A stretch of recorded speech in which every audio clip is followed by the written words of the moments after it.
অতঃপর যখন সিংগায় ফুৎকার দেওয়া হবে, মাত্র একটি ফুৎকার, সিংগায় ফুৎকার দেওয়ার ধারণাটি আমরা জানি কিয়ামতের দিন দুইবার ফুৎকার দেওয়া হবে। আল্লাহ দুটি হর্নের কথা উল্লেখ করেছেন, কিন্তু এখন আল্লাহ উভয় চিত্রকে এই সূরায় একত্রিত করে দিলেন। তিনি এখানে যা করেছেন, এমনকি সিংগা শব্দটি উল্লেখ করার মধ্য দিয়ে এটা কিছুটা কনসেপ্ট মাথায় নিয়ে আসে। মানুষের স্মৃতিতে যদি প্রাচীন আরবের অমুসলিম কারোর সাথে কথা বলতেন কোরআন নাজিলের সময়কালে, কোরআনের শ্রোতাদের অধিকাংশই মুসলিম ছিল না। সে সময়ের মক্কায় বেশিরভাগই মুসলিম ছিল না, আর তারা এই কথাগুলো শুনছিল। তারা যখন সিংগা শব্দটি শুনত, তারা আখিরাত নিয়ে চিন্তা করতো না, তারা গায়েব নিয়ে আমাদের মুসলিমদের মতো ভাবতো না। তাদের ভাবনাটা ছিল তারা যখন যুদ্ধ করতে যেত, একজন বিউগল বা সিংগা মুখে তুলে ফুৎকার দিত, সাথে সাথে ঘুমন্ত সৈন্যরা জেগে উঠত আর যুদ্ধের জন্য লাইন ধরে প্রস্তুত হয়ে যেত।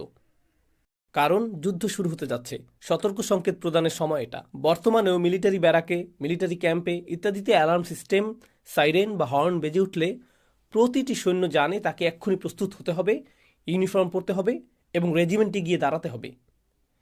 এমনকি যদি 10,000 সৈন্য হয়, 20,000 সৈন্য হয়, প্রত্যেকে তার করণীয় সম্পর্কে জানে। তারা এলোমেলোভাবে দাঁড়িয়ে থাকে না, সবাই নিজ নিজ রেজিমেন্টে সুশৃঙ্খলভাবে দণ্ডায়মান।